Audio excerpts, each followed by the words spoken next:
మిత్రులందరికీ నమస్కారం. తెలంగాణ రాష్ట్ర ప్రభుత్వం రేవంత్ రెడ్డి సర్కార్ ప్రవేశపెట్టిన 2026-27 సంవత్సరం యొక్క బడ్జెట్ పూర్తిగా కార్మిక వ్యతిరేక బడ్జెట్. ఇది కార్మికులను పూర్తిగా విస్మరించిన బడ్జెట్. ఇది ఎందుకు ఈ మాట చెప్తున్నానంటే, తెలంగాణ రాష్ట్రంలో సుమారు 1 కోటి మందికి పైగా కార్మికులు ఉన్నారు. వీళ్ళందరూ కూడా ఒక సెక్షన్ ఆఫ్ కార్మికులు. 73 షెడ్యూల్ ఎంప్లాయ్మెంట్స్ వర్తించే కార్మికులు. వీళ్ళకి సంబంధించి కనీస వేతనాలు సవరించాలని చెప్పేసి 12 సంవత్సరాలుగా పోరాటం చేస్తున్నాం. లేబర్ డిపార్ట్మెంట్ ఈ వేతనాలను సవరించాలి. కాంగ్రెస్ ప్రభుత్వం రేవంత్ రెడ్డి గారు అధికారంలోకి వచ్చిన తర్వాత 2024 జనవరిలో హడావిడిగా 73 షెడ్యూల్ ఎంప్లాయ్మెంట్లో పనిచేసే కార్మికులకు అందరికీ నేను జీతాలు పెంచుతున్నానని చెప్పి డ్రాఫ్ట్ రిలీజ్ చేశాడు. అంతకుముందు కేసీఆర్ ప్రభుత్వం 2021 సంవత్సరంలో 5 రంగాలకు జీవోలు ఇచ్చాడు. ఆయన ఫైనల్ ఇచ్చాడు కానీ గజెట్ చేయలేదు. ఆయన ఇచ్చిన కనీస వేతనం 18,019 రూపాయలు కేసీఆర్ ప్రభుత్వం ఫైనల్ నోటిఫికేషన్ ఇస్తే అది గజెట్ చేయకుండా పెండింగ్లో పెడితే హైకోర్టులో కేసు నడిస్తే దాన్ని అమలు చేయమని చెప్పేసి కోర్టు చెప్తే రేవంత్ రెడ్డి సర్కార్ వచ్చిన తర్వాత దాన్ని అమలు చేయకుండా ఇప్పుడు 2024లో 18,000ని 12,000కి తగ్గించి డ్రాఫ్ట్ ఇచ్చాడు. పోనీ ఆ 12,000కి ఇంకా ఫైనల్ నోటిఫికేషన్లో 2,000, 3,000, 4,000, 5,000 కలిపి ఆ 18,000 చేస్తానటువంటి ఆలోచనతో ఎదురు చూస్తున్నారు వర్కర్స్ అంతా. ఈ రోజు వరకు 2024 పోయింది, 25 పోయింది, ఇప్పుడు 26 వచ్చింది. 2 సంవత్సరాల 2 నెలలు అయిపోయింది. ఆ డ్రాఫ్ట్ అట్లాగే పెట్టేశాడు. కనీస వేతనం సవరణ చేయలేదు. ఇవన్నీ జీతాలన్నీ పెట్టుబడిదారులు యజమానులు ఇస్తారు. మీరు ఇచ్చేదే లేదు. గవర్నమెంట్ జేబుకెళ్ళి ఇచ్చేదేం లేదు. గవర్నమెంట్ డిసిషన్ తీసుకుంటే చాలు. మీరు ఎందుకు ఈ అసెంబ్లీ సమావేశాల సందర్భంగా ఈ బడ్జెట్ సమావేశాలను ప్రస్తావన చేసి దాన్ని క్లియర్ చేయడం లేదు అంటే, రేవంత్ రెడ్డి సర్కార్ కూడా పెట్టుబడిదారుల ప్రయోజనాలు తప్ప కార్మికుల ప్రయోజనాలు కాదు. కార్మికుల శ్రమను దోసుకుంటున్నారు. 10,000కు, 12,000కు, 11,000కు 12 గంటలు పని చేయించుకుంటున్నారు ప్రైవేట్ యజమానులు. పెరిగిన ధరలకు అనుగుణంగా మీరు ఎందుకు జీతాలు పెంచట్లేదు? చాలా ఘనంగా చెప్తున్నారు.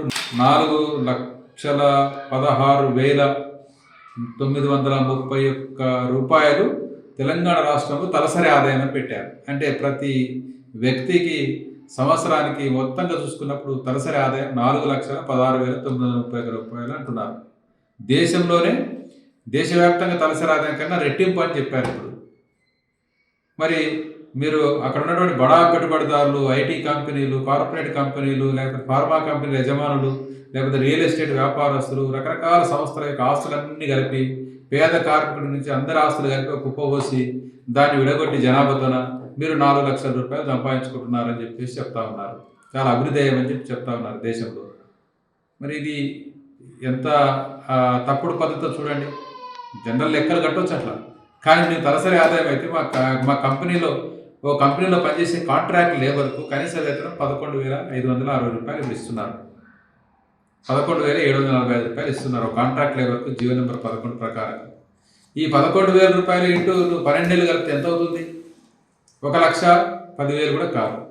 మొత్తం సంవత్సరం అంతా కూడా ఒక కార్మికుడి కుటుంబం 1,00,000 రూపాయలు, నెలకు 11-12,000 రూపాయలతో బతుకుతున్నారు తెలంగాణ రాష్ట్రంలో. ఇదే కాదు, మొత్తం మీరు మధ్యాహ్న భోజనం కార్మికులకు పెంచలే, 3,000 రూపాయలతో బతుకుతున్నారు.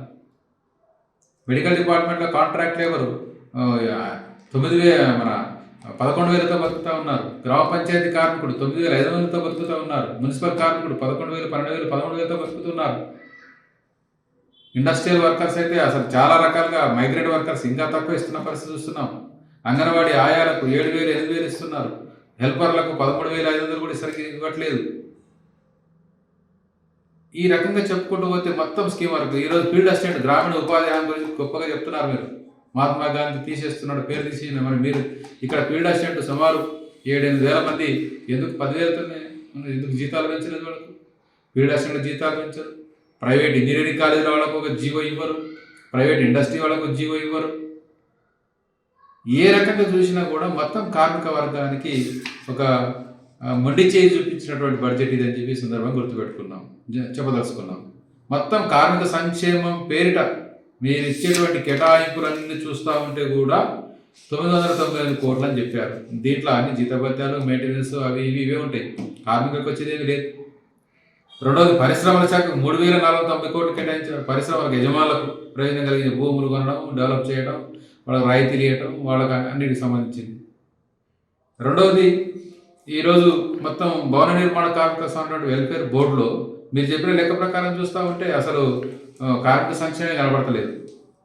1,03,000 మందికి నమోదు చేసుకున్నారు. 55,594 మందికి డబ్బులు ఇచ్చాం, 276 కోట్లు ఇచ్చామని అంటున్నారు. కొన్ని వందల కోట్ల రూపాయలు అక్కడ ఉన్నాయి. మీరు పంచింది సంవత్సరంలో 276 కోట్లు. దాన్ని కూడా డైవర్షన్ చేస్తూ ఉన్నారు. ఒక ఆటో కార్మికులకు సంబంధించిన వెల్ఫేర్ బోర్డు లేదు, హమాలీలకు వెల్ఫేర్ బోర్డు లేదు. కాబట్టి ఏ రకంగా చూసినా కార్మిక వర్గానికి సంబంధించినటువంటి లేదు. ఈవెన్ అంగన్వాడీలు వాళ్ళు అడుగుతున్నట్టుగా రిటైర్మెంట్ బెనిఫిట్స్ పెంచాలని చెప్పి అడుగుతూ ఉంటే గ్రాట్యుటీ అంటే ప్రస్తావన లేదు. ఆశా వర్కర్లు ఈరోజు పోరాటాలు చేస్తున్నారు. 26,000 మంది ఉద్యమాల్లో ఉన్నారు. ఈ ఆశా వర్కర్ల ఫిక్స్డ్ వేతనం ప్రస్తావన లేదు. మీ యొక్క కాంగ్రెస్ ఎన్నికల మేనిఫెస్టోలో వీళ్ళకందరికీ హామీలు ఇచ్చారు. ఏ ఒక్క హామీని అమలు చేయకుండా అందరికీ అన్యాయం చేస్తున్న పరిస్థితి ఉంది. కాబట్టి ఇది కార్మిక సంక్షేమ బడ్జెట్ కాదు, ఇది పెట్టుబడిదారుల సంక్షేమ బడ్జెట్, వ్యాపారుల సంక్షేమ బడ్జెట్, ఇది కార్మిక వ్యతిరేక బడ్జెట్ అనే సందర్భంగా, ఉద్యోగుల వ్యతిరేక బడ్జెట్ అనే సందర్భంగా నేను చెప్పదలుచుకున్నాను.